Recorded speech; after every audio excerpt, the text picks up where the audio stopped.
Hi everybody! So today I'm really excited to have Emma with me from Courage and Chamomile. Emma is coming to Tribal Hearts Festival 2019 to do a workshop on sleep. Hi Emma! Lovely to talk to you. Hello! Hi. Hi, Andrew. Thanks for having me. You're very welcome. Good, thank you. So if you can just start off by telling us who you are and what you do, please. Yeah, sure. So I'm Emma Weil. First and foremost, I'm mummy to a gorgeous, bonkers whirlwind of a 3-year-old. But I'm also a teacher, a coach, a baby wearing educator, an infant sleep educator, an NLP practitioner, an early years specialist, and owner and founder of Courage and Chamomile. Bit of a mouthful. I love learning stuff. I can't help it. I know. That's a really good CV. I use. It just keeps getting longer. And I'm like, oh, that looks like fun. But I'm owner and founder of Courage and Chamomile, and I use all of that. But the reason I set it up about 3 years ago, just after I'd had my little one, was because basically I was just so shocked when I got pregnant and then as a new mum about how much I had to fight. So like fight to have my needs heard, fight for myself, to have my kind of interests met, my needs met, all that sort of thing. Fight to get answers, fight to get the right information. And then, so started Courage and Chamomile really to advocate for both women and babies, kind of in that same situation, because not everyone is as kind of pig-headed and determined as I am. And I could see people going, oh, I have to do this, they won't let me do that. And I was like, no, that's not right. It's your thing. But then as I went through my motherhood journey, we got into the whole sleep thing, and it wasn't quite as I imagined it, and I kind of realised that sleep was where most of the fight was happening, in terms of both what one of my clients calls sleepy fight club with my little one, but also fighting like all the information out there, all the experts in the books and all the well-meaning friends and relatives who kind of want to give you that advice to put the baby down or leave them to cry or all that stuff that just went completely against my instincts. So Sorry, I was like, no. Going over. I hope everyone's still here. It's all right. I've got all the twin noise going on here, so it's a right mix. I thought it'd be nice to say. I was like, it's such a nice day, but no, it's lovely here. I wish I was out there. I'm gonna have to get out after this. It was just. I just kind of what I want to do is help mums learn to listen to those instincts that all that stuff was going against. Trust their bodies, trust their babies, read their babies' cues, and kind of learn to stand up for themselves in the merry dance of motherhood kind of thing. And where sleep's concerned, I'm really, really, really passionate about sharing all my knowledge about real, biologically healthy, normal infant sleep, what helps it and what messes it up. Because most of the sleep stuff out there is complete rubbish. And it can just really get to us. And then I'm just passionate about helping families navigate it, make tweaks.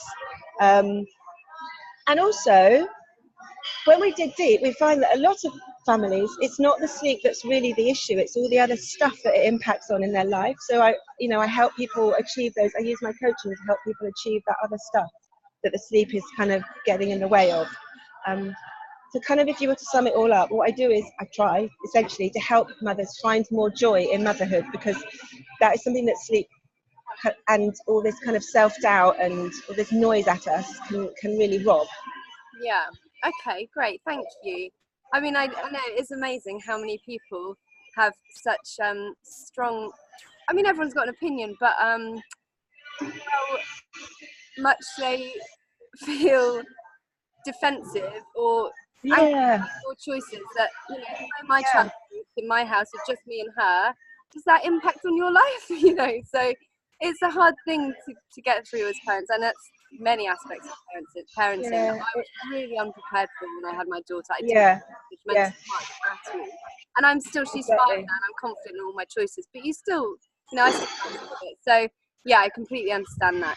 Okay. And it happens from the minute you're pregnant, because everyone wants to tell you about everything, and you're like, well, what? No, you weren't that bothered about what I ate or what ladders I went up or whatever before.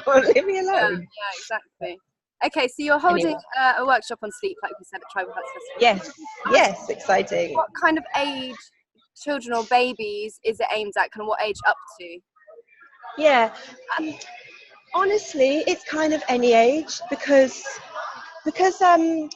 what I talk about is a real kind of mixture of heart and science. And so the information that I share and the kind of the ideas and themes and everything is really relevant for everybody. A lot of it even applies to adults, to be honest. But in terms of the, probably families with little ones from newborn up to 5 years old will probably find it the most helpful. I know that still seems like a massive chunk of people, but I'm not going to be specifically going, this is newborn sleep, or this is 3-month-old sleep. I do that with individual clients, but this is more of a general kind of what to expect and how to navigate it, and some helpful tips and tools, really. Okay, that's great. Yeah, I think that would be really helpful, because obviously you do have a wide range of ages depending, and like you said, I think the struggles continue. So I'm still struggling 5 years old. So yep, my mum says they still continue now, even though I'm 40 something. yeah. She's like, Same. okay. Okay, so talking about those struggles then, what would you say are the most common struggles when it does come to sleep? Yeah, it's such a good question. So first of all, I just got to say that one of my kind of mantras is nothing is a problem unless it's a problem for you. So sleep struggles are really personal, and they come in all shapes and sizes. And so for one family, like 3 wake-ups a night might be absolutely the end of the world and just absolute hideous hell. But for another family, they might be going, oh, that sounds like bliss. So it really, really just depends. But probably the most common thing that people talk about struggling with is that their little one can't fall asleep or stay asleep without their help, or independently. We've just got this obsession with independence. But the thing is, it's completely normal and natural. And once I've explained those reasons to people, they can kind of relax a little bit, because once you properly understand what's going on, you don't have to worry that there's something wrong or that you're getting it wrong. So that's really key. But really, the biggest issue actually I see is the massive gap between kind of our expectations and like society's expectations of sleep, and then the very, very, very different reality of sleep, like not helped by the phrase sleeping like a baby, because most babies don't actually sleep like that. So yeah, that's the biggest struggle, is trying to help people understand what it's supposed to look like, and that their baby's not broken, and that they don't need to fix them necessarily. Okay, yeah, completely. Oh, there's my dog going to bark. By the way, if my eyes are looking in a funny place, it's because the camera on my laptop is in a completely different place to where your face is from. So if I look like I'm staring off randomly into the distance, can't see my screen at all, so don't worry about it. Okay, so how easy do you think it is to make changes when it comes to our sleep routine, or our expectations, like you said, and our attitudes towards sleep? Yeah, I know it is one of the biggest things that we face as parents, and I'm, like you were saying, it's all very individual, and if it's a problem for you, then it's a problem for you. If it isn't, then and yeah, at 5 years old, I'm still very much desperate for Poppy to be asleep at 7. That's for me, bedtime is just, my evenings are crucial, where yes, I need them to work, I need them to relax. I'm on my own with her all day, pretty much every day.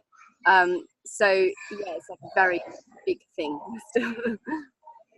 it is, and it is so true. And I spent so much of my early time with my little one just so stressed and worried and anxious about sleep, and that is the biggest thing with most of my clients. That is the thing that they need the help with, and it's not always easy, but it is quite simple. But it's so important to get that mindset and that attitude and that kind of that calm relaxedness around sleep before we try to do anything else, because you can't do anything from a place of stress, and it's just hierarchy of needs and all the rest of it. You just can't operate like that. But also, our little ones communicate with us via the limbic system, so emotionally and energetically and stuff, and so they do pick up on our energy and our mood and our feelings and our emotions. So if we're all just like, they'll be like, what's going on, help, panic, and then that's not a place to go, oh, relax, happy, sleep. So if we want calm, relaxed happy to sleep little ones. We need calm, relaxed, happy grown-ups. It is simple, but I know at the end of the day, you're like, it's just not that easy. So that's why my approach is called the mindful approach to healthy, happy sleep, because the whole mindful piece of it and the whole happy piece of it is just so massive. And I spend a lot of time working with my clients on mindset and attitudes and mindfulness and positivity, by wearing helpful positive t-shirts, and then once we understood the sleep and we get kind of the sleep science bit and we know what's going on and we're able to stay grounded and present and in the moment, then it's much easier to make those little changes for the better, but also to navigate around the things that it's not appropriate to change right now. So a lot of things we can just work around. There are things we can change, but it's not always right to do it. So we do a lot of working on, is it okay, you want to night wean? Is it really right for everybody right now to night wean? Or are you just fed up that it's taking 2 hours? Yeah, okay, let's work on the fact that it's taking 2 hours and your mindset around it, and then we don't need to do it. Do you see what I mean?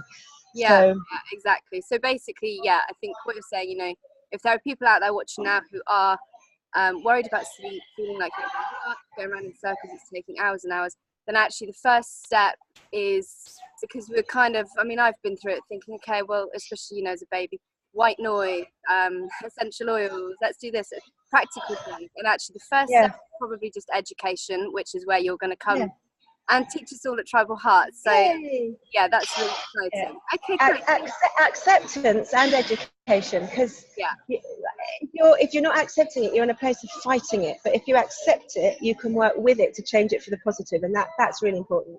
And actually, just to add quickly, I know it's becoming quite long now, but talking about it taking kind of 2 hours again. So my daughter's 5, and people around me with 5, 6-year-olds are kind of putting their kids to bed at 7:30, 8 or whatever. And I've now accepted, I was getting so frustrated, it's taking her an hour and a half, 2 hours every night to fall asleep. Now it's 9 o'clock, I haven't got any time for myself.